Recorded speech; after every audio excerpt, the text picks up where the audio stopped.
Here we go.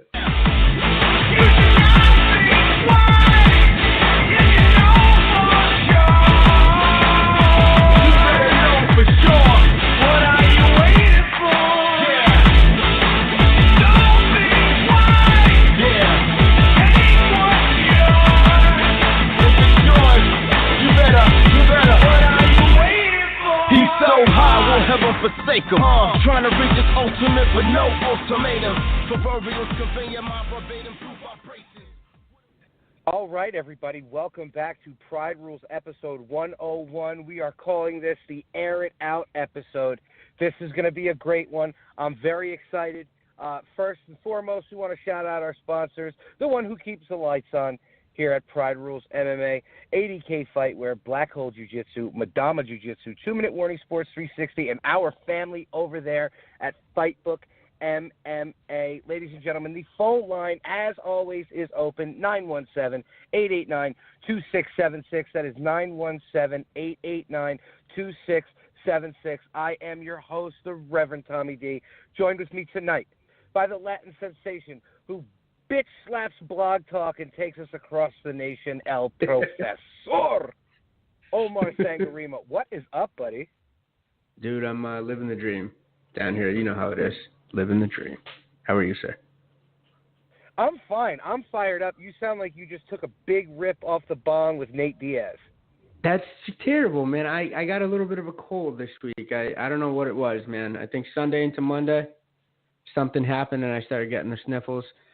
My office is a meat locker. You know, I can't. It's just terrible. I'm wearing a sweater at work. I feel like your office is in a meat market? Not a meat market. Hey, I write one post about eating bags of dicks, and suddenly I'm just getting all sorts of. So what you're telling me is you're part of the group. You're part of the group with the succulent hot dogs. That's what you're telling me. You know, I mean, Soylent Green is people. Maybe make hot dogs out of them. That's all I'm gonna say. That's all I can say. Oh, man, buddy, I am so excited tonight. Mat Delanoit has been hitting me up. You guys all remember him. We had him back on in May. He was fighting against Steve Mann and beat the brakes off that young man. He horse slapped him. Yeah.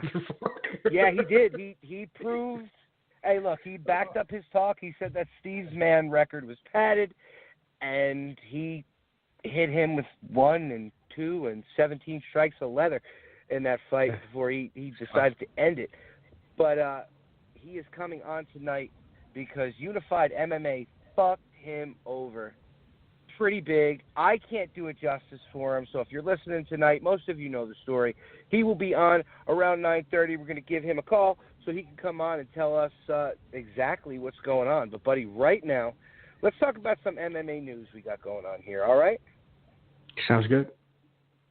All right, buddy. So we're going to start this off with, well, the injury bug has hit another member of AKA again, and Luke Rockhold is out of the rematch against Chris Weidman at UFC 230. Jacare Souza is going to be filling in. Are you upset over the fact that this happened, Omar, or the litany of injuries that Ariel Helwani gave us that happened with Luke Rockhold? I mean, did it surprise you at all? No, it was one of those things where it was as though they went too far off their normal parameters for a while. That is to say, you expect this with AKA, so I'm not shocked in the least. And I was just like, well, when is it going to return to the mean? You know, that was kind of my deal.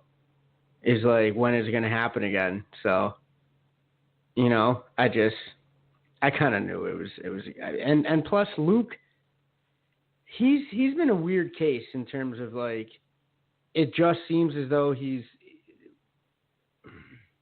do I say past his prime? Do I say that? I wouldn't disagree.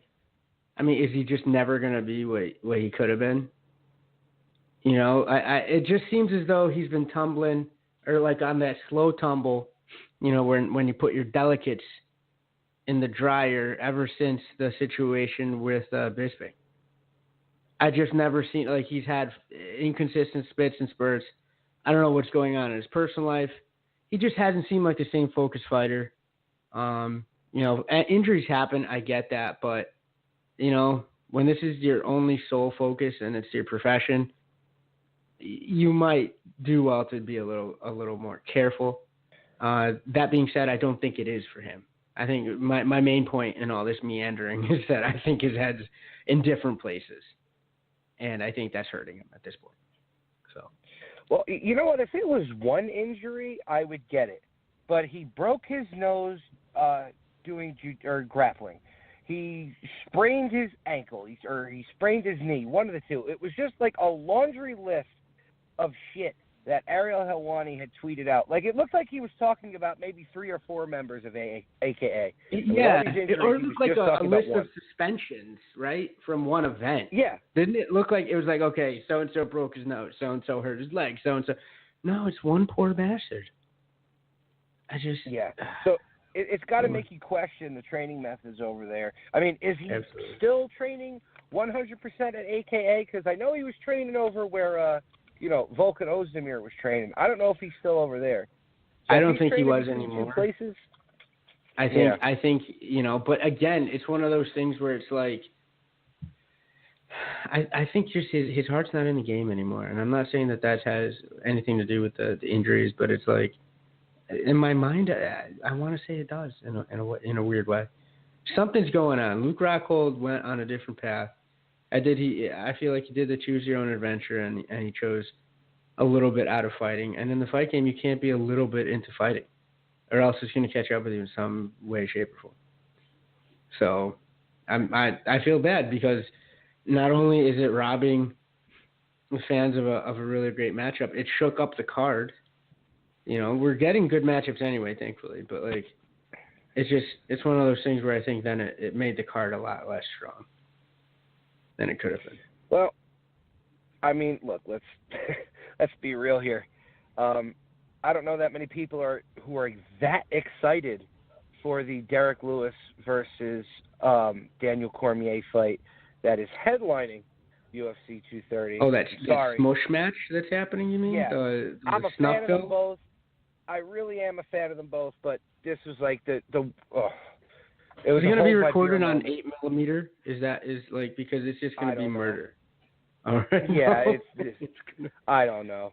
But oh God. At least we'll still have a good co-main now with Jacare and Weidman getting in there. That's I know this sure. is a fight that we've been talking about this fight for a while when we said, who does Weidman have to fight to get towards the top of that division, to get back in title contention? I know he's been dealing with a lot of injuries himself. Jacare has been chomping at the bit since he signed a 10,000 fight contract agreement with the UFC. But how do you think this fight is going to go? Now, you don't have to pick Weidman because of me. I'm not going to be mad at you if you don't. I just want to hear what your thought process is. I mean, I was thinking about it earlier, and I was thinking about the same thing. Like, am I going to be a homer because my boy's going to be on there? But I just think that when you have high-level jiu-jitsu and equally high-level wrestling, one of them usually cancels the other out. And then you add to the fact that Weidman's been obviously training jiu-jitsu forever and a day with some pretty good jiu-jitsu people. And you add to the fact that I think, I am going to maybe ruffle your feathers here a little bit. I think both of them are on the downswing, or both of them are on the back nine. But I think Weidman's got far more left in the tank. Well, he does. I do. I mean, they're not on the upswing, right? Weidman's not, 5 years younger, but I think he has a far more. There's far more in the gas tank than what Jacare has. Jacare seems like he's aged overnight in some of his fights, dude. It's been brutal. Well, he did fight pretty consistent with Strikeforce. And then when he came over to the UFC, he was on that charge until he ran into Bobby Knuckles and good night, Irene. Yeah, dude. And it's like he hasn't been the same since then, almost. I don't know what it is, but it's just one of those things where he's, he seems a lot more human than he used to. Well, so that was a pretty fucking bad beating Bobby Knuckles put on him in that fight. And I think that was the fight right after he signed that gigantic Brazilian contract. The Brazilian contract. Hey, big shout out to Adam Labar over there from Fightbook who's listening in here. Told me to give him a shout out. I'll always shout him out. Adam, I expect an article written on this interview that we do with Mr. Delanoit, sir. Just going to throw that out there. So I think we could both pretty much say that we're rooting for Weidman, but we got to see. Look, you know my feelings on it. I'm Sarah for sure. till I die. It's a dangerous fight for both of them. It is, without a doubt, I would say, right, Tommy? Like, I want Weidman to win. You know, I'd like to see him make another charge at the belt. He thinks he's going to get a title shot after. I still would have liked to have seen him go up to light heavyweight, but that's going to be such a clusterfuck once Johnny Blow Jones comes back. Yeah, seriously. But, you know, well, it's bad. It's bad, dude. It's going to be bad. Yeah. I guess we'll take what we can get at middleweight with Mr. Weidman. You know, either way, it's going to be a good fight. And it's a good way to roll on into that main event. That it's either going to be something exciting or it's going to be just like the Volkan Ozdemir fight, which is kind of what I'm leaning towards. Yeah. Oh, the main event's always going to be exciting just because we saw Derek Lewis knock somebody out with 11 seconds left in his last outing, right? But I think that it's a different level of beast. Somebody else analyzing the fight was trying to say, you know, 6'7" is different than 5'10". I get that, but this is Olympic caliber 5'10", man. I've learned to never pick or bet against DC in a fight that he's having against anybody not named John Jones. Until he proves me wrong, I'm gonna, you know, keep up with the guy that brought me to the dance. Well, let's look at it this way here. DC went toe-to-toe with Stipe, whose striking, wrestling, and overall endurance is 100 times better than the Black Beast. Oh, Christ. You know what I mean?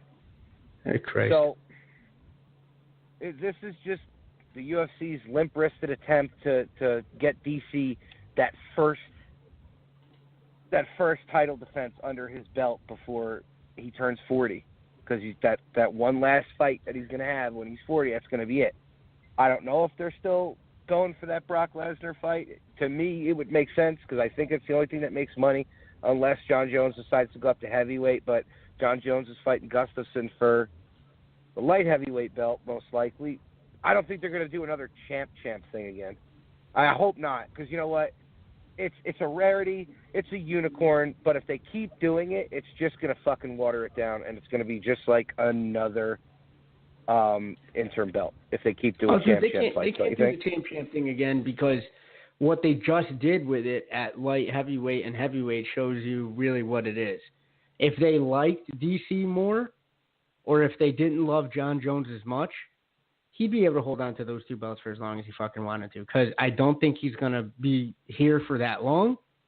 And I do think he was going to be a fighting champion for as long as his time that he has on his own self-imposed clock had left. Right? I don't think DC was going to duck anybody. I think he was going to be active. He was only going to be active to a certain amount of time. That being said, they sure let other people be champ for a lot longer before stripping. Right, Tommy? I'm not even being a homer today, but this is always something that bothered me. I never felt that DC got the shine he deserved. He's done everything in his power to get it. Finally, he's taken a bit of a babyface turn, right? Finally. And then they got a shit on him for it was one of his major accomplishments. He could easily defend both belts. There's no reason to strip him. I think so. Easily. I think so. Right? And for how long? I think till he's 40? Like till fucking 6 months ago? Well, he said he's fighting until he's 40, and that's it. That's what I'm saying. Anyway, so at worst, if say God forbid the worst happens and he does get injured tomorrow, like how long is it till he's 40? A year? I don't even think it's that long. Yeah. So then, what the fuck? If that happens, then it sucks, and he does it. I wish he would continue till, breaking Homeboy's record with a heavyweight title defense past Randy Couture's age or something. But that would be tremendous. But other than that, or I'd like to see him versus Stipe again. There's so many fights. But that being said, he would not defend the belt, either belt. They just don't like him, and they like John Jones more. It's bullshit. It's funny that you mentioned Stipe because Stipe's wife took to Twitter last week, and she put it out the wives there. get stop it. Well, dude, because you know what? Stipe just keeps his mouth shut. You know what I mean? So she's kind of the mouthpiece for him, and she said Stipe was ready for that fight. Stipe put his hat in the ring for that fight, and they went with Derek Lewis instead. So what does that tell you? That they're all about making money. They're hoe-ass bitches with looking for the bag. I'm filling in for Kareem with that one. Shout-outs to Kareem the Dream. But if they like anybody less than DC in the heavyweight division, you know who it is? Stipe fucking Miocic, which is terrible. They must know something about either like the pay-per-view numbers or like just a general barometer of interest. Like he must be death for them at the top of one of their what should be technically a marquee division. Because that's all they're showing with how they're treating him, right? When you put a guy in your main event fighting for the heavyweight championship belt in time when they made the decision, it was less than a month. And on the mic, after his fight, he said, I am not in shape to fight for a championship belt. I'm not even thinking about that. And you pass over the guy who broke your all-time heavyweight defense record, something's wrong, and it's going to bite the UFC in the ass because this pay-per-view is not going to do the numbers that they're thinking it's going to do just because it's the Black Beast. It's not going to happen. It's not going to happen. Once again, you're going to have the most streamed pay-per-view, illegally streamed pay-per-view in history. I hope Bellator puts a card on that night, and I hope they wheel out, I don't know, anybody. Tank Abbott. I hope they bring out Tank Abbott to fight a fan from the stands, and I guarantee you it'll at least do 1 million views just because it's on free TV. No, Tank got knocked out at a football game the other day, right? Wasn't it? That wasn't Tank Abbott. That was definitely Tank Abbott. Don't start bro. that rumor. Fuck we you. don't need that crazy fuck coming after us now. Yeah, man, he can come find me. He's not gonna find me. Not that I'm tough, but I'm well hidden. But dude, that was impressive. That was impressively douchebaggish. You sucker punched an old man over a fucking football game. But anyway, dude, they're passing over our boy Stipe, and in the interim, to be a punster. What do they got for Stipe? Is he just not wanting to fight anything other than a belt? Is that kind of what it is? Because if it's not that, then they're just shelving him, kind of. And I hate that because I think he could be tremendous. He's got every right for a rematch. Oh, for sure, I agree. Have a rematch clause. Yeah. If he had won and tried to leave, they would be then saying, "Dude, no, you can't leave. You have to give a rematch. You have to do this." The UFC just hates Stipe Miocic, and it's got to be because when he was at the top, the flagship of their division, of that flagship division at the top of that heap, they must have just not liked him. He must have not moved the needle. They must have really been happy when DC won. Because look at this. They were happy when DC won because they were still back in the hedging their bets mode with potentially John Jones, save a snitcheroo or a lot of money being exchanged. John Jones is possibly going to be out on the shelf for what, like 4 years, 5 years at that point? At least two more. Not this time served bullshit because he's a rat fuck. So they were excited that at least, hey, if this was going to be the best of a bad situation. But now that John Jones came back, it's like, Jesus Christ, man. They're throwing DC to the curb in a sense. And then not to mention, Miocic is nowhere to be seen on the radar. It's sad, dude. He broke the record for heavyweight defenses. Show some fucking respect. And his story is tremendous. The fuck, man? You have to have a marketing MBA to be an Ultimate Fighter now? Like, so stupid. No, you just have to. You have to cradle Dana's balls and work the shaft. Apparently, oh my lord! Do things the way Dana wants it. That's I can't talk about Tank Abbott in a fist fight, but you can talk about cradling balls and working shafts. That's tremendous. That seems to be the only thing that makes Dana do what you want him to do. It's money, to be honest with you, or the reach around. I got you. All right, I'll write that down. Yeah, write that one down. Yeah, money and the reach around. I got you. Let's spin off to a little bit more ridiculousness here. Oh boy. Oh yeah. God. I can't even believe I'm going to talk about this. I can't. I can't believe it because it doesn't make a word of sense. But how in the hell is Khabib Nurmagomedov and Floyd Mayweather actually gaining steam in a boxing match? How is that possible? How, Omar? How? Really, it's got to be. I think it's being. You know who I think it is? I think it's Khabib's manager that's pulling the strings in the background on this one. And here's why.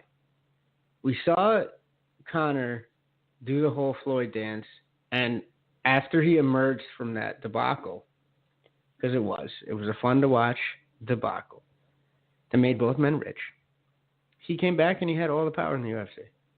What's going on now with Khabib and the UFC? There's a tussle because he decided to incite a riot after his win on pay-per-view the other week. So I'm only saying that it's a good managerial move because you know what, Tommy? I would pull some bullshit like this if Khabib was in my care. If he signed my checks as a manager. You go, you generate some heat in any way you can because you learn that heat is one of the aside from ball and shaft play, I guess, right? Heat is only one of the few ways that gets you any traction with the boss man. So, dude, why wouldn't you do this? It's ridiculous, but they're both. Mayweather's definitely an attention whore, that's for sure. And Khabib's like, I guess, hey, let's start it, So. I can't go through this again. I can't go through this again. I can't. God forbid it actually does start to gain steam. I almost don't want to talk about it at all because it's completely ridiculous. There is absolutely no way Khabib would last with Floyd just because Conor's hands are better, and that's a fact. Yes, I know Khabib dropped him. Conor's hands are better. Conor couldn't last with Floyd. Khabib's not going to last with Floyd. It's just not going to happen. I think it's stupid. I don't think it's going to make the money that people think that it's going to make. So I don't understand the discussion for it. I don't think it does anything for him in the UFC. I don't think it does anything. They need to hurry up, pick his opponent, and then that's it. Do you think they give it back to Conor? Potentially, if he wants it. I think he's hedging his own bets right now and trying to talk about with that little his quote unquote fight breakdown. Yeah, tremendous. You got schooled, tremendous bro. fight That's breakdown. it. You got schooled.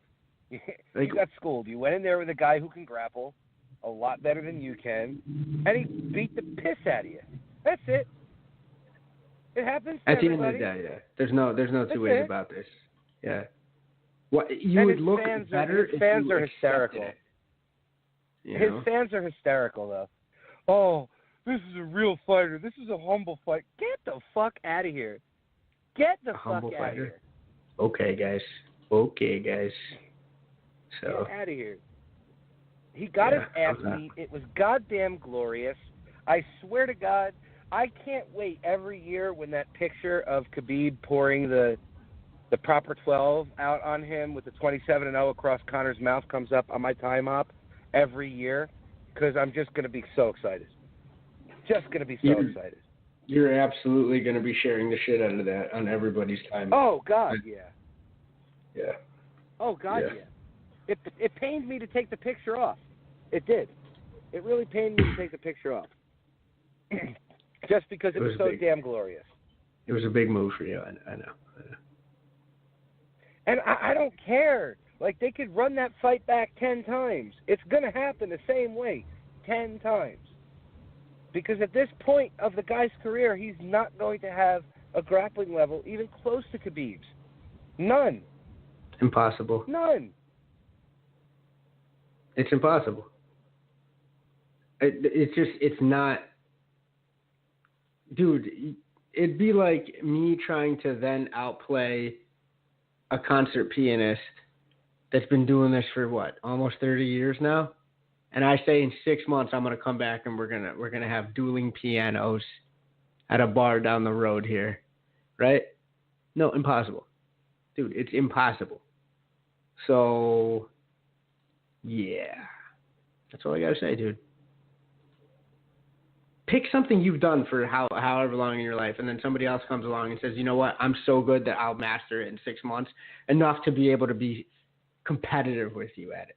It is an impossibility, all right? You need a fucking Dragon Ball Z time chamber, all right, where like you can condense 30 years into one. You come out looking weirdly older, but then you have a chance. And then at that point, you still only do wrestling for 30 years. I mean, I love to wrestle as much as the next guy. I'd probably hang myself.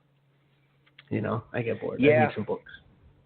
You know. Yeah. So to me, if they don't run it back with Conor, Tony, we need to Tony needs to be in this conversation. He needs to fight everybody at this point. After what I've seen him do to his last few opponents, good God, I saw that graphic where like, you know, his 6 last wins were put up, you know, or like the 6 last people that he stopped, and it looked like somebody beat another dude with a fucking tenderizer.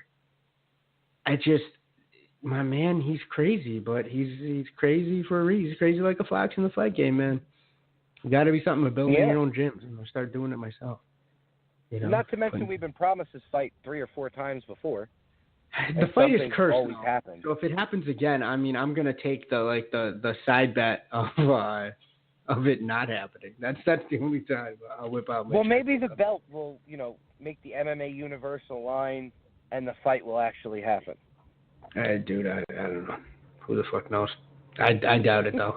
We literally, you're not even exaggerating. We have been promised this fight at least verifiable times, 3, no? And a 4th, it was rumored, and then one of them got bounced out for something. But it's been actually signed with, you know, medicals and wait, like 3 times. One time it was a week prior. Fuck's sake, dude. I don't know if I could do it again. You'd have to knock me out and wake me up when it was about to happen from when it was announced, just so that I couldn't get my heart broken again, all right? Jesus. Yeah. Well, I mean, you have high that school fight girlfriend. you have that fight to hopefully look forward to, and Kevin Lee and Al Iaquinta too. That's a barn burner and a half. Yeah. I wish it was at 165, though. That's my only caveat. Yeah, but you know what? Stop it. Look what they're doing for Iaquinta, though. Okay, so the guy just fought Khabib for the belt, and they're not slumming him down fighting the number 10 ranked guy. He's fighting against the guy that was, you know, that fought Tony for the interim belt. He just ended up beating Edson Barbosa, so they're keeping Iaquinta right up at the top of the heap. Oh, he graduated to that next level. I like that a lot. You know, like even though it was a loss, I think they considered it just the fact that he was game enough to step up. That they're finally, you know, throwing him a couple bones. And, you know, it has to be a situation where they have to throw him a couple bones because Dana, I don't think, you know, he likes him for saving that card, but Dana keeps grudges, man. He's petty. And that's why he's losing money. Fuck, yeah, he is. Yeah, he is. He's taking this too much on a personal tip, and I think it's hurting his business sense, and he doesn't have the Fertitas to slap him in the back of his bald, veiny head and tell him, stop fucking about. It's my 2 cents. Now, before we give Matt a call, there's one more thing I wanted to ask you about. What do you think about these rumors about Askren going to the UFC? It's one of those things where I don't tell me about it until it actually happens. It's like a Khabib and Tony fight. I would be ecstatic if it did happen. Overjoyed. And then I'd be Yeah, but what weight a is he little going? tentative. Because he's not going to go welterweight. Yeah, he is. He's Absolutely. going to fight Tyron. You don't think he'd at least make a run at welter and try to get what's his face to come out? Or no, you know what? GSP has been talking about wanting to fight at 155. So then But he drops down to 155 he's not going to fight Tyron against Woodley. He's not going to fight Yeah, it's his Tyron boy. Woodley. That's his boy, isn't So, it? yeah. So where is he going? Does he go to 85? Does he cut down to 55? I think if anything, he cuts down to 55. Or fuck it, they start this 165 division and we get it started with the funky one holding a belt in 2 seconds. There's nobody really below 170 pounds that I see giving him trouble except for maybe Khabib. I truly feel that. He negates everybody else with this stifling type of fucking wrestling. His chin might be a little and Eduardo Dantas, I believe, gave him some fits, right? There was one guy in his run of terror overseas that made him look somewhat human, and I'd have to look at the fight again and see exactly why. I think it was because he was able to dynamically keep him off some of his shots and some of the clinch work and tagged them a couple times. He got those quote-unquote lucky shots in and stopped the mayhem early. But even then, it was a long-fought decision. What do you think, though, Tom? Where do you think he goes? What do you think he does? How well do you think he does? If he went at 55, I think it would be really interesting because him and Khabib, I think, would be a great fight. I know most people would sit there and say, "Oh, that'd be boring. Just be wrestling." Well, those guys can people don't really understand. Exactly. Well, because they don't understand the goddamn sport. But to those of us who understand the sport, it would be a beautiful. Yeah, Ooh. It would be amazing. Yeah. It would be amazing. So I hope he goes to 55. I wouldn't mind seeing him at 170. I mean, maybe if Tyron somehow ends up losing the belt, do you see him come in? I hope so. And I just want him to fight, dude. And I want him to be good. I don't want him to be like a lot of guys that have come in from overseas. And I'm not saying because of the juice, because I don't think Askren juices. I'm just saying like they come at a time in their careers where they weren't what they were. Or, something happened or whatever. I don't think it's like this. I think he stays in shape. I think he, still goes around to wrestling camps across the country. And, I think he's a competitor. He's an athlete. So I think he keeps it correct. But you know that this has happened. People that you've hyped up to folks, they come in and it's like, oh, this is your fucking hero? I'm like, shut up. All right? There's circumstances. So I hope he'll come in and do some work. He's such a good grappler, bro. He's such a fucking I'm all hyped up on grappling too. Went back yesterday, but also like the world championships wrestling wise are going on too. Oh my lord. Oh yeah. I'm getting up these. Yeah. It's tough. I hope that, dude. I'm excited, buddy. Yeah. I think it's time to give Mr. Delanoit a call. I'll get to work. Party all right? started.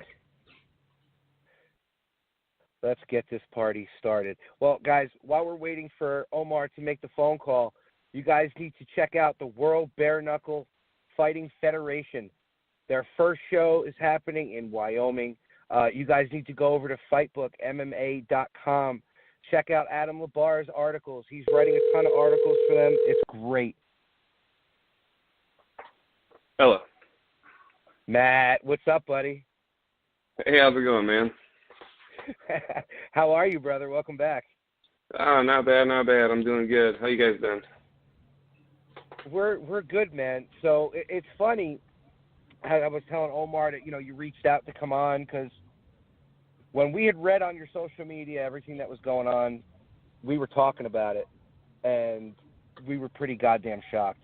So now that you have the floor, please tell everybody who's listening what the hell happened from the start. Well, from the start, it's probably a couple weeks after the Steve Mann fight in Shamrock. This Ed Cap hit me up on Facebook Messenger talking about a possible fight with Ryan Ford at the end of September, and I was all over it. They wanted to bring me up to Edmonton, Alberta, and fight at this casino up there. So, you know, we were all about it. The fight was at 170, so ended up signing the fight. I think it was the first or second week of June, and everything was going good. And, you know, typical of most promoters, I mean, you guys did the interview with me for Shamrock, and that, like, they're a pretty good promotion as far as, like, balanced media coverage. You know what I mean? Like, they get the perspective of more than just the hometown guy. Like, that's, you know, that's how I was able to get on with you guys. But Unified's a little different. You know, all their promotion is based on their local guys, which is fine. So, you know, I do me and I start to promote myself. And, you know, I'm just talking about me and you know, fuck this guy and everything else. So time goes on, you know, I think maybe at the end of August, you know, 4D hits me up on Instagram talking shit. And I'm like, you know, cool, dude, what are you going to do, beat me up? You know what I mean? Like this dude just, so he starts running his mouth on Instagram talking about all the shit he's going to do. Fast forward to, I mean, I think we're 3 weeks out from the fight, September 11th or 12th. My manager gets, you know, Ed Cap contacts him about changing the weight to 175 because up at Unified they're going to add new weight classes. They're going to do 65, 75, and 95, I think. So, like, you want to fight at 75. I'm like, yeah, man, that's cool. Let's just make it a title fight and give me an extra 1,000 and 1,000. And, like, being completely transparent, the purse was 2,500 and 2,500. That's 2,500 to show, 2,500 to win. So it would cost them 35 and 35. And they took a couple days, got back, and said that, you know, we're going to do the fight at 170. So I'm like, cool, you know, continue to cut. And, you know, we make our way up there. We get up to Canada. And the day of the weigh-ins, like, I go down to check my weight, and there's a coach down there. And they're talking about, man, my guy might not make weight. We're going to have to carry him in here and everything. So I'm like, I hope you're not talking about Ryan Ford because that's who I'm fighting. I'm on weight. You know what I mean? Oh, no, it's a different guy. You know what I mean? So, I check my weight. I check my weight. I'm good to go. And we come back down for the weigh-ins, and, like, I'm all about getting my shit done. You know what I mean? I don't want to be hanging around with these fucking clowns. I'm the out-of-town guy. You know, I already feel like I'm in a different world. I feel like I'm in an episode of Friends because all these fucking dudes walk around in suit jackets and V-necks and blue jeans like it's the 90s or something. So I just want to get the fuck out of this. I'm like, let me get my paperwork, you know, for the commission so I can fill it out and be ready to go when we're done weighing in. They're like, nah, man, the commission, they're busy. They're dealing with somebody. It doesn't look like they're going to make weight. They're trying to get shit figured out. I'm like, fuck, I hope that's not Ryan Ford. You know, that's my opponent. And if there's a negotiation, something's going on, you know, I need to be a part of that. Like, oh, no, man. No, it's somebody else. So fast forward to the weigh-ins. Now, like, this show, like, they didn't do any media because they sold out, like, long before the show. So they're not all about doing, like, the private weigh-ins and then a different one, public weigh-in. So it's what you saw on that video that I posted on Facebook. That was the only weigh-in, you know. It wasn't, like, staged. I didn't already know he was off weight. I had no idea till he stepped on the scale. And you watch that video, like, the dude steps on the scale, he's over, he's 173.8, gets off the scale, and then just goes and starts drinking fluids. And you hear me, I'm like, motherfucker, the fight's at 170. I'm like, the fuck, the dude's over here drinking? I'm like, you got to cut that. And he's it doesn't matter. Tells me it doesn't matter. Like, fuck you, it doesn't matter. Like, first off, like, to be clear, I missed weight one time in my career. I told you guys about that the last time we were talking back in May. Yeah. So, no excuse. But when I missed weight, I called the promoter when I knew I was going to miss weight early in the day. I gave my opponent the opportunity to quit cutting then and still get paid and everything else. You know what I mean? I wanted to get the shit resolved before we stepped on the scale. So when I find out on the scale, I'm pissed. You know what I mean? And then you got, like, the promoters over here, like, you can hear them on the video, like, we'll talk about it in the back. We'll talk about it in the back. And I'm like, what the fuck is there to talk about? You know what I mean? Like, these motherfuckers, they told him apparently that, yeah, just we'll take care of it. Just weigh in, drink water or whatever. You know what I mean? So, I mean, I posted up the screenshot from Ed Cap, like his little explanation on why they're not going to pay me. And he's talking about that I agreed to a substantial pay increase for Ryan's missed weight. Said that this happened on stage. Like, you guys seen the video. I didn't agree to shit. And first off, like, if you want to move the fight to a different weight class, you got to have a new contract. So, like, that's what they're hanging their hat on. Like, this little message is fucking ridiculous. Talking about, like, me misleading them and not allowing more time. Like, I don't have the power to give you fucking time. That's a commission rule. You know what I mean? Like, the commission decides how much time you get, not me. You know, all I can do is say how much it's going to cost for me to fight. And I told him, I'm like, you know, we get to the back, and Sonny Serene. He's just like, you know, what's it going to take to get you to fight? I said, Sonny, like, you had so many opportunities to fix this. Like 3 weeks ago, earlier today, like we're past that. I'm like, it's going to cost you $20,000. Like, he's like looking at me like I'm being unrealistic. I'm like, dude, that's fuck you money. Like, you guys fucked with me the whole time about this fucking weight. And you could have just gave me a title fight. He's like, well, I didn't have another belt. I couldn't do that. I'm like, okay, well, you never even countered the offer. You know, you just said 170. We could have resolved this before we got on the scale. So then, you know, this dude's just offering me everything, you know, that he thinks I want to hear, except for what I want, which is $20,000 cash, because I got him over here making all these promises. He's like, well, just give him unlimited time to make 171, and then you can say that he can't weigh in at more than 175 at fight time. I'm like, dude, how the fuck are you going to guarantee that? We'll be doing the same fucking thing tomorrow. You know what I mean? So we keep going through this, and then I got the commission over here telling me that they don't do anything with money. Like in the United States, the commissions that are associated with the Association of Boxing Commissions, like in Nebraska, if a promoter, like if you show up, you make weight, and you don't want to fight the guy because of whatever reason, then you're guaranteed your show money. Like, there's a bond even, you know, to where if they don't have the money or don't want to pay you, then the state will give it to you out of the bond. You know, like, you're going to get paid. And that's right, because, you know, you get these contracts that talk about, like the contract said, like, if I were to miss weight, I got to be prepared to give 20%. It doesn't say I have to take 20%. It just says that I need to be prepared to give 20% to my opponent.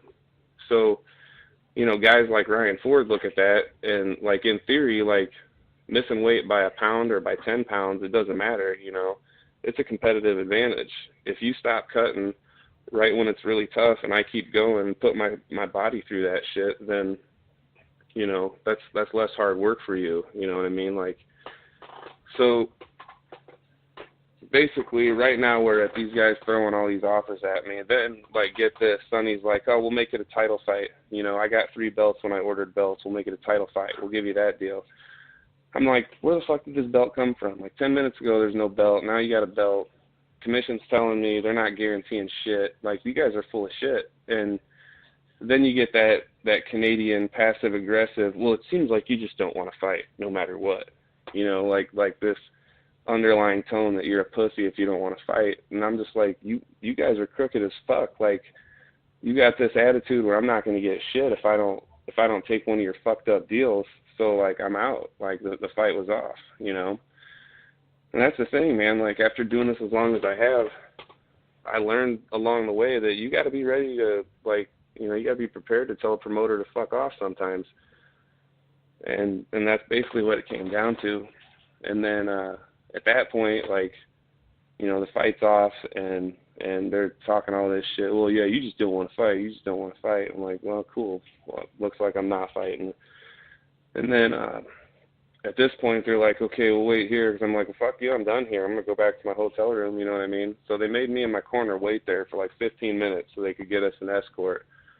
Because apparently Ryan's guys are talking shit, or they're trying to jump us, or they just want to make us look like pussies. And that's their big theme right now, is, oh, we were getting an escort out of there. But, like, you read Ed's little message, you know, he's talking about we're being belligerent and instigating fights at the weigh-ins. It's like, which one is it? Are we trying to fight people at the weigh-ins, or are we tucking tail and asking for a security escort? Like, get your shit straight.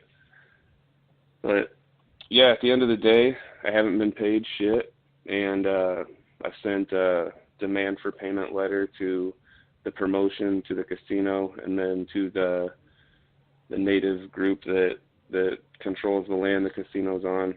And now it's just kind of a waiting game. You know, we got 30 days in the letter, and then pursue legal action, which that's a whole other thing in itself. I'm still trying to figure out if I can sue here, and I think I might be able to because the contract was signed here and emailed back. So, but even in that case, if I sued here and won here, then I have to worry about collecting. So it's a long road, and that's kind of where I'm at with it.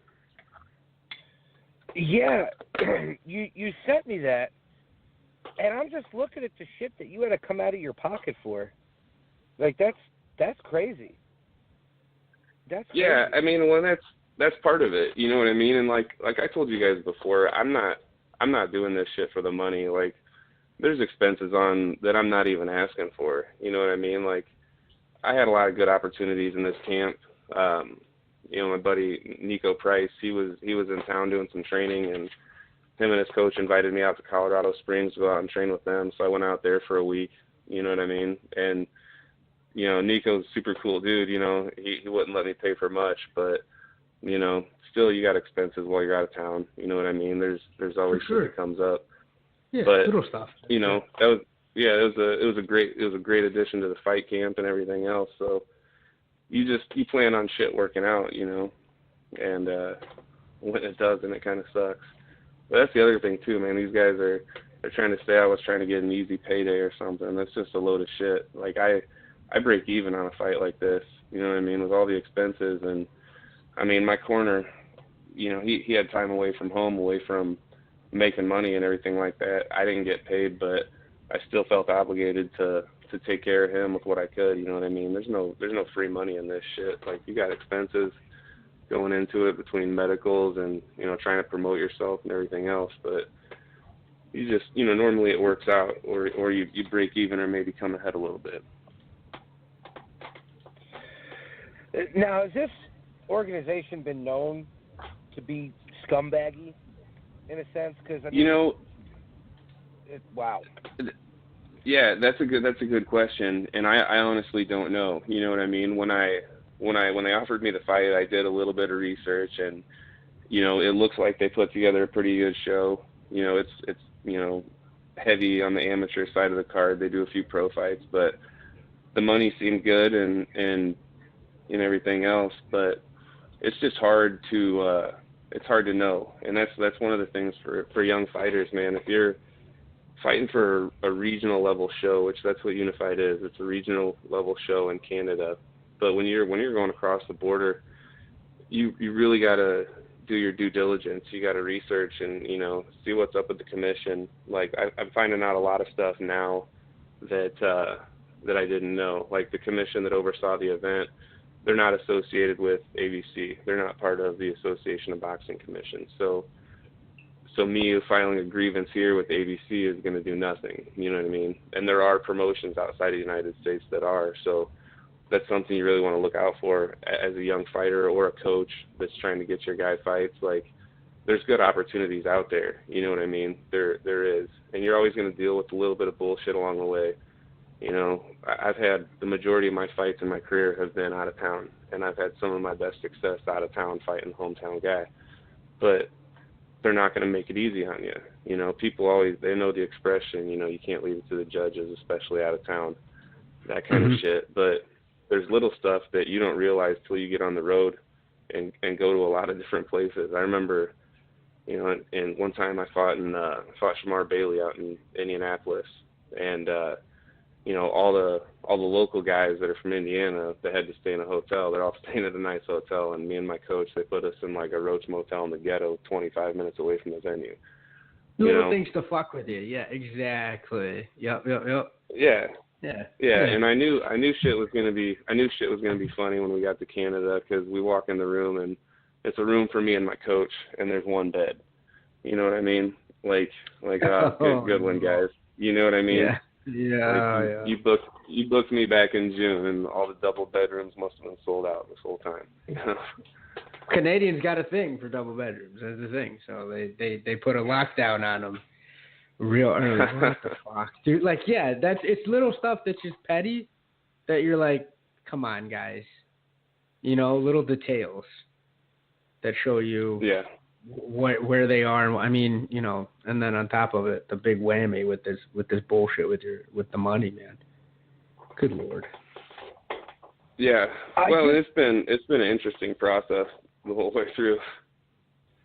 I'll never be able to understand how an organization will want to reward a guy for coming in heavy and shaming the opponent for saying, fuck you. I cut weight to get here. You didn't make the goddamn weight. So at that point, it should be on your terms. It was like when what's her name stepped on the scale. Omar, help me out here. The chick that's from Arizona but thinks she's Brazilian all of a sudden. No. Megaton's daughter? Yeah. Oh shit. Yeah. Mackenzie I can't Dern. believe I'm blanking. Yeah. When Mackenzie Dern stepped on the scale knowing full well she wasn't even close to the weight. Wasn't even close. I don't get it. I mean, look, I haven't had to make weight since high school. I know for you guys it's got to be rough, but as I was reading some of the messages that you sent me, Matt, cut 40 pounds to fight you, maybe he's fighting in the wrong fucking division. What do you think? Yeah, I mean, that's exactly the thing. Like, everybody wants to fight at the lowest possible weight. Like, honestly, you've seen my resume. I largely don't give a fuck myself. I've fought from 55 to heavyweight, and 70 is my home. That's where I'm at, and I can make the cut. The whole thing at 55. I made 55 one time. I missed it once. That tells me that I don't need to be fighting at 55. You know what I mean? But yeah, they want a competitive advantage. And that's the thing, man. Like, he didn't cut that much weight. That dude's like, that's the thing. Everybody looks at him, they're like, oh man, that guy's big. Like, I stood face to face with that dude. He ain't fucking big, dude. You know what I mean? Like, for sure, I'm like 99% sure he's the product of his dad fucking a pocket pussy or something, because that dude's little as fuck. Oh boy. Oh no. But yeah, man, 45 pounds, like, I don't believe it. And like, I don't know if you've seen, like, there's little clips, his morning of the weigh-ins, like, oh, just sipping some coffee, always on weight, all this other bullshit, gonna go drop the last couple pounds. Like, motherfucker, you weren't even trying. If you woke up 6 pounds over. There's no way he was, oh Christ, yeah. You're right, man. He knew what he was doing. Like, he knew exactly he was fucking you. And the least he could have done. They probably told him, if you're over, it's fine. The fight will still happen. He'll take the fight. That's probably what they told him. That's exactly. Money. Then that's exactly it. And that's funny you mentioned that, because, like, since the fight, the dude's like, he talks shit to me on it. Well, he's kind of quit because I kind of got nasty with it. If you want to get in the fucking mud with me, I'll get right in the mud back. But he was saying some shit about, like I'm fucking so scared I wouldn't even take all that money and everything. I'm like, bro, that's not a lot of money, man. I'm sorry if you fucking live in poverty and you got to live fight check to fight check, but that's not even a lot of money to me. You know what I mean? So he fucking sends me a picture of him standing next to some busted ass cars. Like, I'm like, okay, cool, bro. You got some money. But yeah, man, like I just, it's fucking, like, for real, man. This is mind-boggling to me. This is the kind of guy that'll sit and talk shit to you on the internet about how all you do is talk shit on the internet. I mean, like, how the fuck what do you expect? You know what I mean? This dude's 1,400 miles away. It's 2018. Am I going to send him a fucking postcard and be like, dude, you're a bitch? You know what I mean? But dude, you know how great that would be, though? Like, if you that would be kind of funny.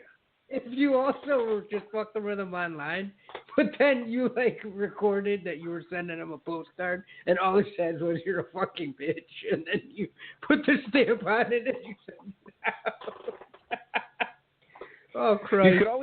You could always call him on the phone on the show here, Matt. That's apparently our MO. No, we want our. That would be great. It's radio silence though, man, because he was trying to run his mouth about, like, he'll guarantee me, like, getting my show money and then my whole purse for the next fight right when I step on the scale if I come up and fight him in Calgary. And, like, I put him on blast on it. I screenshotted it. I'm like, where's the fucking contract, bro? You know what I mean? Like, you're all halfway about everything. You fucking gonna guarantee me this fight, guarantee me all this money, and now it's like radio silence. But I tagged him and his crooked little buddy, Sonny and Ed. And then all of a sudden, like, the whole Instagram conversation's deleted and everything, and he won't reply anymore. So I think he's just tucking tail. So is it safe to say he's like their golden boy? Kind of. You know, I mean, yeah, he's like. There's really like, I don't. Forgive me. I mean, I'm not a fan much, but I don't know many guys out of Canada, and he's got the little story behind him. You know, with not being able to leave because he's a fuck up and everything else. But yeah, you know, he's done well against a bunch of Canadians and like a couple names, but he was definitely the ticket seller that night. You know what I mean? And that's the thing, like, you know that going into it, and then all of a sudden they're trying to hold you hostage. It's like, you're going to fight or you're not getting shit. It's like, okay, well, I'll fucking hold your show hostage. I know that everybody came to see this dipshit, so 20 G's. You know what I mean? And I'm not shy about that. Absolutely. You know what I mean? That was my intention when I felt like I was getting fucked, is, okay, I'm going to fuck you right back. Like, it's going to really cost you. And they weren't willing to pay. So it's just, it's still unreal, man. Like, I literally felt like I was in an episode of Friends the whole time I was there, just with how fucking goofy they are. And then all this shit happening, like, the turnaround, I get back home and I'm like, fucking, did this shit even really happen? You know what I mean? It just seems like you were a consummate professional. And they thought that they were dicking around with somebody that they could bully. You know, and you know, you've been in the game for a while. You know the game inside and out far better than the two of us. You know that there's some people that would have caved, or that they've done this to other folks, and you're just like, no, I'm not having that. You know, a lot of people would, and the craziest thing that's happened since this is, you know, I got a message from one of the coaches up there that was actually at the weigh-ins, who's got a gym up there in Edmonton. And he's like, hey, man, thanks for standing up for yourself. You know, guys like that, they really make, you know, the sport look bad. And, you know, I'm sorry it's making our town look bad and everything else. You know what I mean? And I got coaches here in town that are like, you know, that's great that you did that, you know, because at the end of the day, yeah, I took a little bit of a financial hit and everything. But, you know, these guys telling me, hey, you know, these young kids coming up, that really sets a good example for them, you know. Like, and at the end of the day, if guys actually want to get paid and treated well in this sport, you have to be willing to stand up for yourself. You know what I mean? You got to, you know, quit taking fights for shit pay and letting these guys, like, just make a living off you. You know, everybody can make money, you know, but it's just, if you don't stand up and say, look, motherfucker, you're going to treat me fairly, then, I mean, no one's going to do it for you. You know, they'll do it for themselves and go get themselves taken care of. But like I said before, you got to be okay saying fuck you every once in a while, especially, like, I mean, this fucking Sonny. I mean, honestly, man, like, I'm not gonna let somebody like that disrespect me, knowing full well that I could beat the fuck out of him. You know, like that's it's just, I mean, that's part of it. Like, obviously, I'm an adult now, but 10 years ago, I probably would have punched that fucking dude in the face. But I mean, yeah. Yeah, and that's not to say there's not cool promoters out there. There's a lot of them, but then you got guys like Sonny that just want to be close to the sport, not have to get punched in the face, you know, so they can creep on your Fallout pussy at the after party. He's just a fucking scumbag fan. This is amazing. Jesus Christ. Was he a boxing promoter before MMA? I don't know. His company is Premier Events Ltd. And you can't find much about him online, but Unified is just a branch of it. So I'm sure, and he probably promoted Ryan's boxing fights. Well, yeah, because that's, you know, judging by listening to how this guy does business, he sounds like a scumbag boxing promoter. That's pretty much what he sounds like, just a scum bum boxing promoter, like a wannabe. Oh my God, Don King. Yeah. Honestly. Yeah, and I mean that's kind of what I was saying before. You gotta kind of do your due diligence and know who you're you know, who you're dealing with, because in a situation like this, like, they're absolutely counting on the fact that I don't live in Canada and that it's an uphill battle to fight him in court.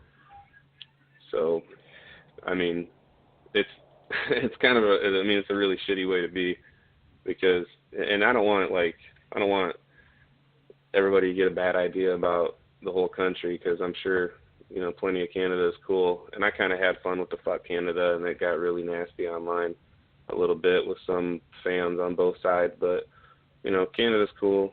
You know, the fucking unified MMA sucks, but it is what it is. It's not like, you know, fuck Canada completely. There's no love for unified MMA from everybody over at Fightbook. Roberto was saying that Unified treats the media like shit. And he had like they have the media guy standing, and one of our guys from Fightbook said "fuck you" and left.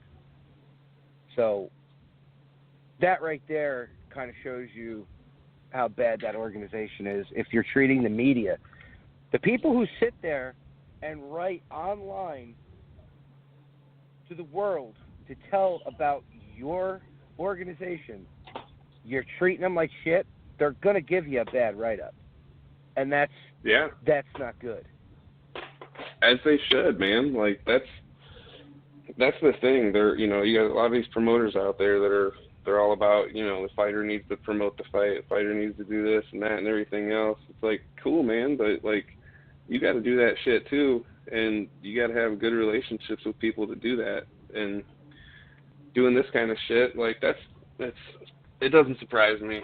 I mean, this dude's all talking about, we didn't even really have to do a bunch of media after the beginning stuff because we sold out so quick. So I was like, fuck it. It's like, okay, cool, you got a fucking guaranteed payday from a casino. Like, they're buying your show, and you don't have to worry about promoting it. I'm fucking proud of you. But if you actually want to help these fighters, your local fighters, get, you know, exposure and potentially get to another show, you might want to do some media, you know, also in terms of growing your show, especially if you're trying to sell pay-per-views like they were. But. Yeah, I don't know. Well, I mean, I think it's safe to say that you'd never even attempt to fight for that organization again, right?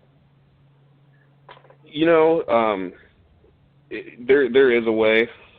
There is a way, actually. If I get the money wired to me before I go, then I want to fight that fucking guy. I absolutely want to fight Ryan Ford, just because, like, not only is he fucking a beatable guy, but he's just a fucking cunt. Like, completely a fucking cunt, and I would love to smash the shit out of him. So if an offer comes and I can get guaranteed money, like via having it wired to me, then I would consider it, but I'll go deep as fuck next time and wreck shit if they try and fuck with me, for sure. Are they even trying to contact you at all? No, I got a response from Sonny on the demand for payment letter. It's I'll read it to you word for word here, because it's kind of hard to understand, because I think he was drunk or something. But it says, "Hello, Matt. All aspects and contract agreements were followed on our end, as the bout was clearly confirmed when a 20% increase was offered on stage. You do not have the choice to disagree with the agreement beyond that once you find out what Mr. Ford was making." And then it goes on to, any future questions or legal remedies can be forwarded to our lawyer at the following. So, like, I mean, if you guys can make sense of that, I just don't even understand it. It just sounds like a bunch of bullshit. You got me, man. It sounds like there's a whole lot of non-answer is what it sounds like. Yeah. Yeah, honestly, I got more information out of Ford when he was trying to talk shit on Instagram. That open source intelligence, I like it. Jesus Christ. Well, yeah, it's Matt sent me all that. It was a lot to read, and it seems like this guy, Ford, is the one who's matchmaking and running the organization. That's what it seems like, because he seems to have more pull than anybody. What it looks like. That's what he's at least trying to talk like. You know what I mean? But and I've heard, like, they made a video after the weigh-ins or something. There's been some posts and stuff. I honestly, I had to turn notifications off for a couple days there just because it got a little overwhelming. But I haven't watched much of anything they have to say just because they're literally all crooked as fuck. You can tell just by watching that video and reading the message from Ed Cap that, like, they clearly don't have a leg to stand on. They're just, like, honestly, they're just making shit up. Like, oh, there was an agreement made on stage in the video. Like, where the fuck did that happen? You know? And furthermore, like trying to say that I was manipulating the situation, like, I don't have that power, especially out of town. Like, all of a sudden I'm running shit up there. Like, no way. Oh, it's not really manipulating the situation. Your supposed golden boy didn't live up to his end of the contract. At that point, when they're overweight, aren't contracts null and void anyway? Like, he didn't make weight, so he already fucked the contract. Yeah. Is that kind well, of I mean, works? and there's, yeah, the only out in the contract is that we can renegotiate at that point. But to renegotiate, like, that would require a new contract. And clearly that didn't happen. And clearly no agreement was made, because you can hear that fucking little scumbag talking about, no, just face off. We'll talk about it in the back. And then you hear me say at two different points when he's saying this, that what the fuck is there to talk about? You know what I mean? And he's all, oh, we're in a casino. We got to keep it down. I'm like, what the fuck are you talking about? We're in a casino. I can't say fuck. I can't say fuck you. Like, I'm saying it. It's at a casino. Like, there's gambling going on. Good. Yo, it's like bad words. Yeah, this is a house of God. What are you doing? You can't curse. You can't curse in the casino. But 24 hours from now, you two can beat the living shit out of each other in a casino. And there's lovely women in the back that you can pay for time with. Like, that, there's in the level of sins that are happening in a radius. I think cursing is the least of the worries at this establishment. What the fuck? No, they had egg on their face. That's exactly what it was. They didn't 100%. want Matt to embarrass them by pointing out the fact that they are a completely unprofessional organization that have unprofessional fighters. Well, I shouldn't say fighters, it's just this one. I don't know what the rest of, how the rest of the card went. I really don't even follow Unified MMA. Never even heard of them until you had your situation. And I've watched some pretty shitty MMA organizations online, and Unified was not one of them that was on my radar. I don't know about you, Omar. It really wasn't, and now it's on my radar for the wrong reasons. You know what I'm saying? Like, I would have tuned in to see Matt fight, but or try to find out about it to see our boy fight. But aside from that, I mean, and now knowing that this is how they are, Jesus Christ, dude. Hope they die in a fire.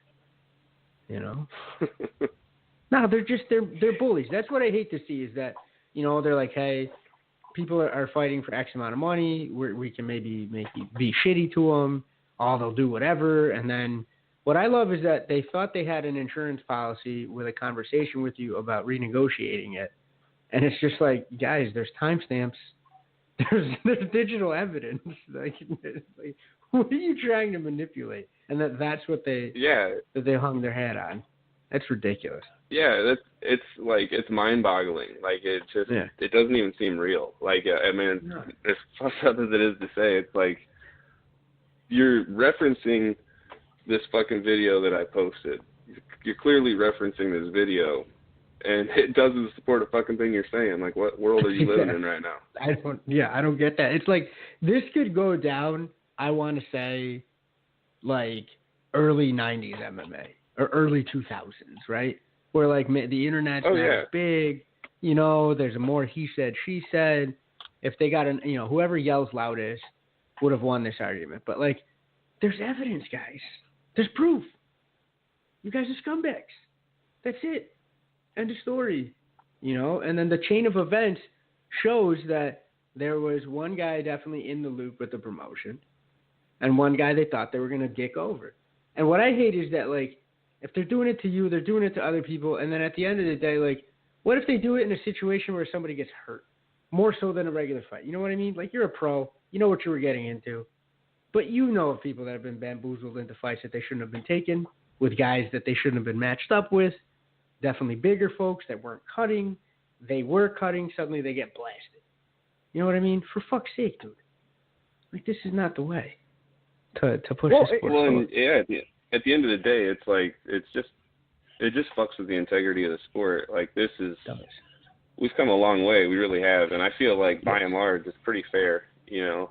And out of, you know, that would have been number 43 for me. But out of that many fights, this is the first time I've ever dealt with that. And I felt, you know, I fought back in 2006 and some pretty, you know, like, questionable shit. You know, you didn't know if you were going to get paid. Like, it kind of depended on how many tickets they sold that night. And, you know, thankfully we've got good commissions everywhere now, you know. Yeah, thankfully we've got good commissions that, you know, they'll guarantee that, you know, you're not going to get fucked over. Yeah, it's, I don't know. Omar, like you said, you're saying that they're doing it to other fighters. They're probably doing it to other fighters who actually, like Matt said, live fight check to fight check. Matt fights because he wants to fight. He doesn't need to fight. So they're probably not used to that, which is probably the best way to be like you are. Well, and that's exactly it, man. There's, you know, anybody involved in this business knows that there's guys that they're counting on that money. You know what I mean? Like, they can't afford to not fight, and that's what they were counting on. You know, like, oh fuck, 20%. You know what I mean? Like, of, you know, first they were trying to say he was making 2,000 and 2,000, and then they corrected it and said, oh, he's making 4 and 4. And I'm like, yeah, cool. What's his ticket sales? You know what I mean? Like, how much are we actually talking about? 20% ain't really fucking dick to him, so why does it need to be anything to me? If he's willing to give it up, then, you know, and at that point, too, you know, I want the fucking promotion to pay, too. It's not just about making him paying for missing weight. It's like, you guys dicked me around for 3 fucking weeks on this, and, you know, nobody gave me a heads up, and you cocksuckers knew the whole time that this dude wasn't going to make weight. So, yeah, that's I want them to pay, too. Yeah, and that's another thing. There was collusion on that part. And you know, safety of the fighters. You're a pro, so it's not like you're going to do any wackadoo stuff to cut. But, you know, you still were cutting. Cutting is one of the worst things that people put themselves through for a sporting event. All 3 of us have cut, obviously not to the level that you have. My coach from back home in New York went bananas when he was cutting, and his opponent did kind of the same thing, like came in and was just obviously overweight. You know, takes off his shirt and is like, bro, you're not making 145 pounds. What the fuck, right? And that pissed him off. He was texting me back and forth. He was like, Omar, you know I'm not like a hothead, but I just lost my shit because, you know, I had to cut and he didn't. Just a whole mess of things that add up to this being just a shit. Well, you can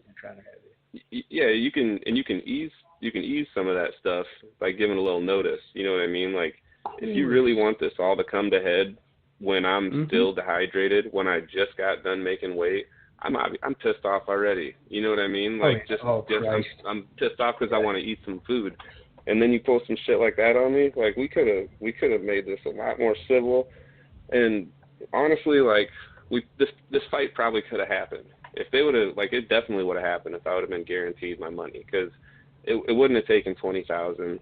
It would have taken a reasonable offer that was guaranteed, you know, but I wasn't guaranteed shit. Like, they could have promised me one thing and then tried to just stick to the original contract. There was nobody there that was going to fucking make sure I got paid. So it was just, at that point, it's a non-issue, you know. It's like, there's clearly no way to walk out of this feeling good about it, so fuck it, you know. I'll just not fight and then fuck them a little bit too, you know what I mean? Yeah, and you definitely, like, hindsight is always 20/20. But, you know, hearing the story now, and especially if you're thinking about it, he knew he wasn't going to make the weight, which is why they did this whole, we're going to add new weight class thing. They knew he wasn't going to make weight 3 weeks out, which makes it even worse. Yeah, well, and when you consider, too, that I signed to this fight at the beginning of June, you know what I mean? Like, and I cut, too. I cut from just shy of 210 for that fight, that's not out of the ordinary. That's about what I'm normally cutting from. But when I have that much notice, I'm not trying to cut it all at the last second. I'm not lazy, you know. Yeah, Ryan Ford's smart. lazy. Yeah, Ryan's a lazy motherfucker. He does shit halfway. Like when he tried fucking kicking someone's doors in and cutting their fingers off, and only got halfway through because he's a little bitch. That's Ryan Ford. He does things. Whoa, wait a minute. What story? Whoa, what is that story? This just took a hard left turn. Yeah, you can't glaze over that. Yeah, no. I'm getting some popcorn. Sir, please. Yeah, Google that shit. Ryan. Sweet Lord. Apparently somebody owed him money. So him and his little fucking buddies went and tried doing a home invasion. They kicked this dude's door in. And then, like, they were trying to cut his fingers off and, like, cut to the bone. So basically they cut his finger with a knife and fucking chickened out. Like, he's a fake-ass gangster, man. He's, like, trying to go do some shit he saw in a movie and then pussed out like a little bitch. They couldn't even get bolt cutters to do it properly? That's fucking ridiculous. That's poor form. Jesus Christ. Yeah, he's not the brightest guy, obviously. But yeah, that's why he can't. That's why he can't come to America, though. They got a felony charge. Oh Christ. Yeah, so he can't come to America.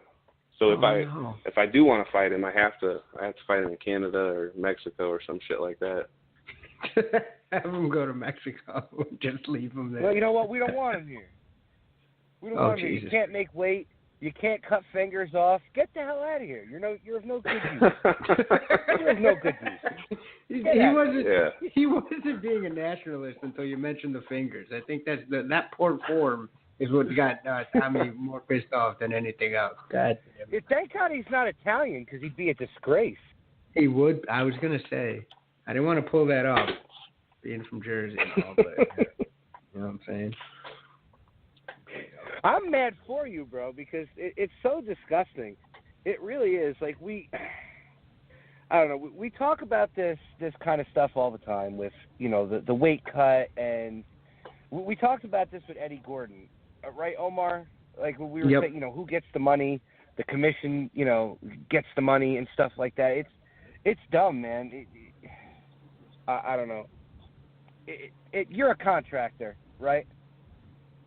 If you sign a contract with somebody that says you're getting this house done by November 1st, and November 1st rolls around and you don't have that job done, what happens?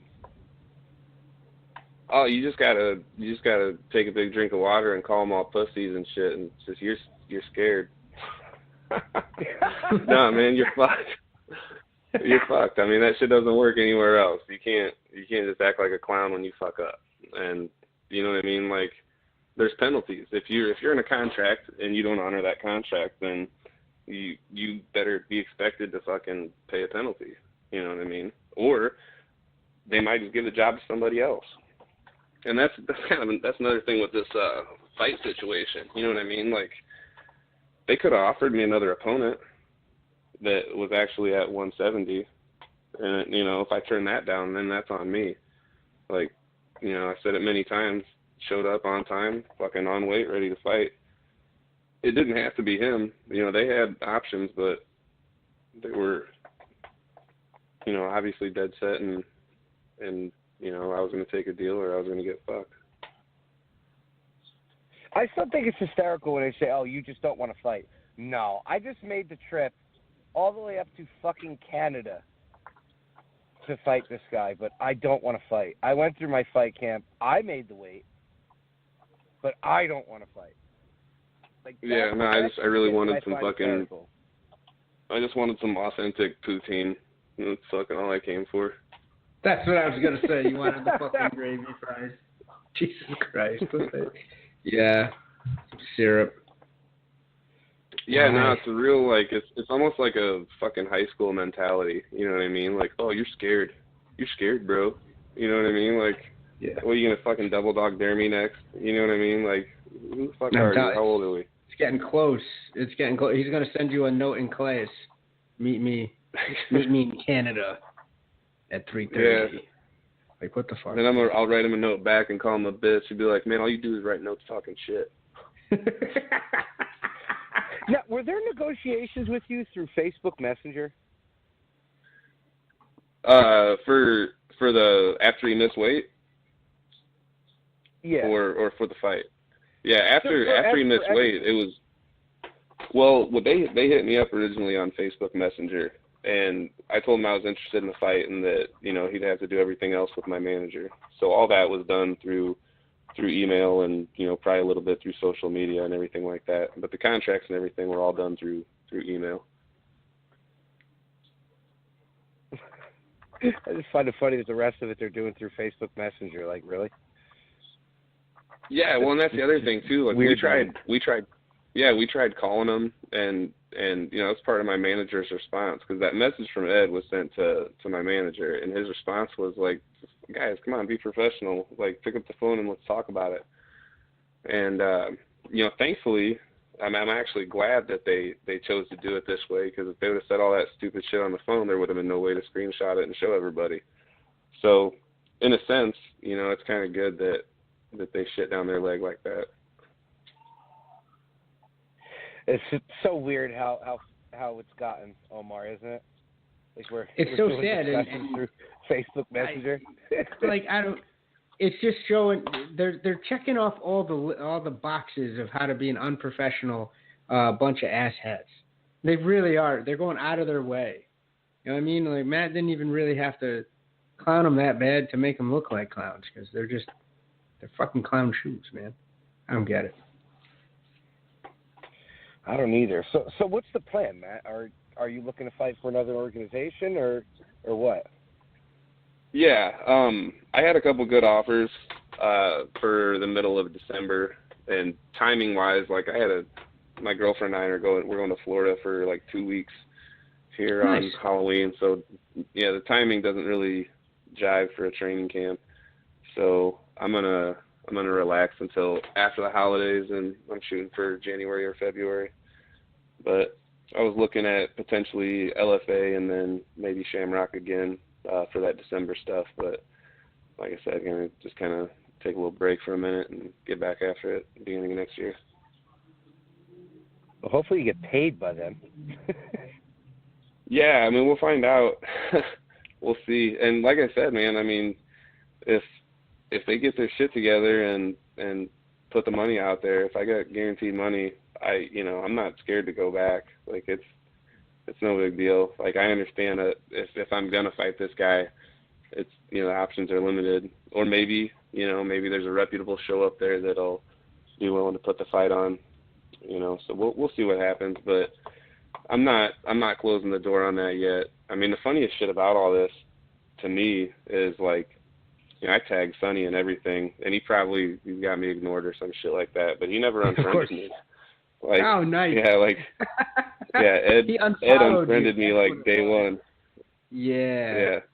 Yeah. So maybe he's trying to leave the door open to try and fuck me over again down the road. We'll see. Maybe he's listening right now. Fuck you, buddy. I hope so. Yeah, fuck you, Sonny. You're a little bitch. You're a big bitch. I don't get that, man. I'm asking for a lot. Just professional treatment. That's the thing. That's what's crazy. Is like Matt's not over here going, I want a Rolls Royce. Like, I want professional treatment. I came all this way. You came out of pocket for a lot of stuff that I know for a fact that you're not listing because you don't want to sound like a whiny guy, right? I know there's other expenses. We all know this. Oh yeah, man. I mean, there's a lot. Yes. There's a lot, but it's at the end of the day, like, even in my demand for payment, there's other expenses. But I told them I'll settle for my show money and the fucking travel money. You know what I mean? The Ubers to and from the airport. Just honor your fucking deal and we can move forward. But they definitely don't want to do that, so we'll have to do it another way. Well, I mean, if this guy was any kind of a smart businessman, he'd realize that re-signing this fight with this hype that's behind this could probably make him a little bit more money. Yeah. And it's authentic too. Like, I don't like that motherfucker, and I'm certain that he doesn't like me either. So it'll make for a good fight. It'd be a great fight for me. Not so good for Ryan, but. Well, it's definitely authentic. Anybody who saw any of your interviews before you were fighting Steve Mann. Yeah, that poor guy. I don't know if he'll ever fight again after that. Dude, I'm telling you, his fucking... You beat him before you stepped in the cage. When you guys did that, did that interview together, and anything that he said, all you kept saying, "Oh, listen to it, another canned answer." Yo, except mental warfare. His dad was pissed at the weigh-ins, like just pacing back and forth, beat red in the face. Your son was getting clowned that badly, I mean, too. I'm not mad at him. Yeah, dude, his dad probably hasn't talked to him since that fight. He's probably so pissed. Oh, his family won't. I mean, I couldn't couldn't stop laughing watching that interview. That poor guy couldn't say anything without just getting berated as soon as he opened his mouth. Yeah. Yeah. Well, hey, like you said, it's real. It's all real. Yeah, I mean, if you're not having fun, then what the fuck are you doing it for? Like, you gotta have fun with it. You see, but it's shit like this that makes it not fun, no? Yeah. Oh, this is definitely like, absolutely. You know what I mean? But like, it's like anything else. You know, there's always gonna be some bullshit, and you can have the best fucking life, the best job, whatever. You're gonna have a shitty day every once in a while. And that's really, I mean, at the end of the day, that's all this was. It was a little magnified, you know what I mean? Because I was out of the country, fucking cost me a bunch of money. Fucking, it was on my birthday. Like, you know, all that shit sucks. But sucks. Yeah, life goes on. So.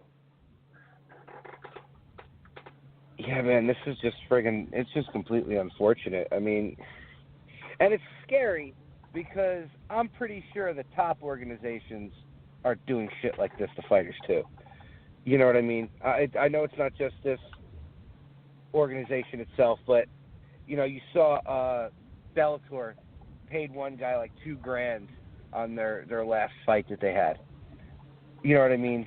But it's all unfortunate, man, and you know, hopefully this all works out for you. Hopefully they pay you. Hopefully we get to see this goddamn fight. But, you know, if not, we're definitely going to look forward to seeing you fight sometime after the holidays, man. So we're going to give this floor to you, bro. We're going to get ready to wrap up soon. Floor is yours, man. Say whatever the hell you need to say. Shout out sponsors, whoever you need to shout out. It's all yours, brother. Right on. Well, yeah, man. Thanks for having me on.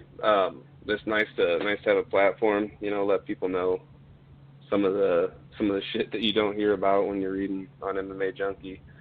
But yeah, it's just like it's fucked up that it had to happen. But there's lessons that can be learned from it, from me, from anybody. Like, believe me, if you don't learn from, you know, fucked up stuff that you see happening around you, then you're missing the point. Like, definitely learn from my mistake. You know, try and get shit guaranteed and know what you're walking into. Because even when you do, like, you know, I've been around long enough to know that, you know, there's a good chance that there's going to be some little shit, like the hotel room, the shitty, you know what I mean, that kind of stuff. You know, you got to be mentally prepared to deal with that. So, beyond that, man, like, you know, definitely want to thank everybody for listening tonight. You know, I've had a lot of support through all this, and I appreciate it very much. Oh, you always got support here, brother. So hopefully we get to talk to you soon. Definitely message me again when you're getting ready to fight or whatever's going on with this situation, and we'll have you come on again, brother. Sounds good, man. Thanks, guys. You have a good night. You too, man. Thanks so much. All right, bye. Bye-bye. Oh, Omar, right there. That's the inside shit, the shit that we talk about here. Probably happening behind the scenes, and now you're hearing it from a fighter. And this isn't a guy who's new. He's been around the goddamn block. This is a guy who's fought Ben Askren before. So this is a salty dog veteran. Like, he's a definition of a professional. He brings his own promotion to smaller shows. He gets eyeballs. You know, I mean, they were trying to obviously set him up for a smash match for the hometown guy in Canada, and you know, he went in with eyes open, and he went in as a pro and said, "No, fuck you, pay me," very justifiably. You know, I think the 20 grand thing, he eventually said it himself. He was like, "Oh, that was a ploy to get them to at least pay me something equitable for my time and for the renegotiation." You know, it's what you do in a contract negotiation when you have the power. You got to step away from the table, or you got to say, okay, listen, you got to sweeten the deal for me, or else I'm leaving. You know, that's just this unfortunate fallout at the afterwards. It's been hilarious. I'm definitely gonna look up Homeboy's, home invasion now. I'm not gonna lie.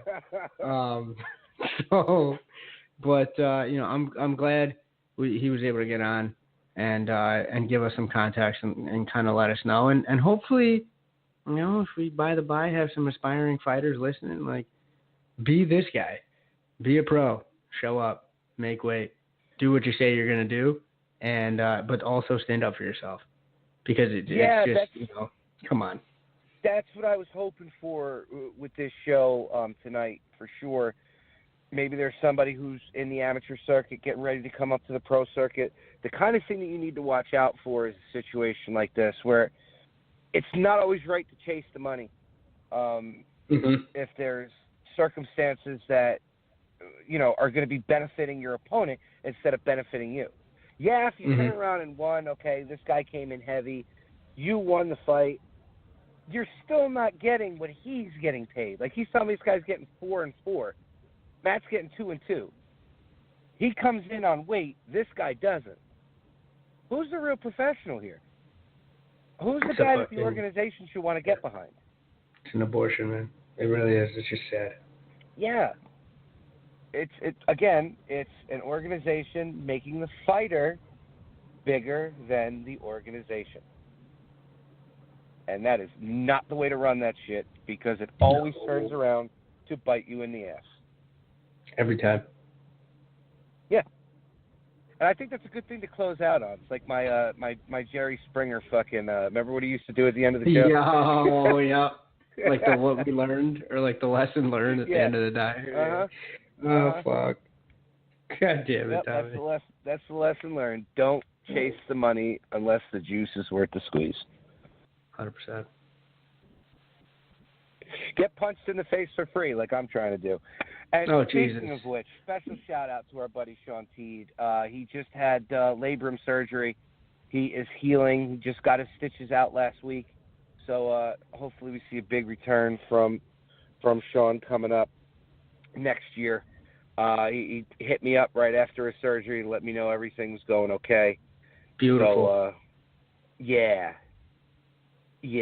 you know. He tore his labrum in that fight on the Contender, man. It's fucking nuts, in the first 30 seconds, he said. That's crazy to me, dude. I can't. Yeah. What the fuck? Yeah. So we're gonna big shout out to him. We're gonna watch out for that, guys. Head over to Fightbook MMA. Always check out our articles over there. But what you really want to check out is Adam LeBar. He is the lead staff writer for World Bare Knuckle Fighting Federation.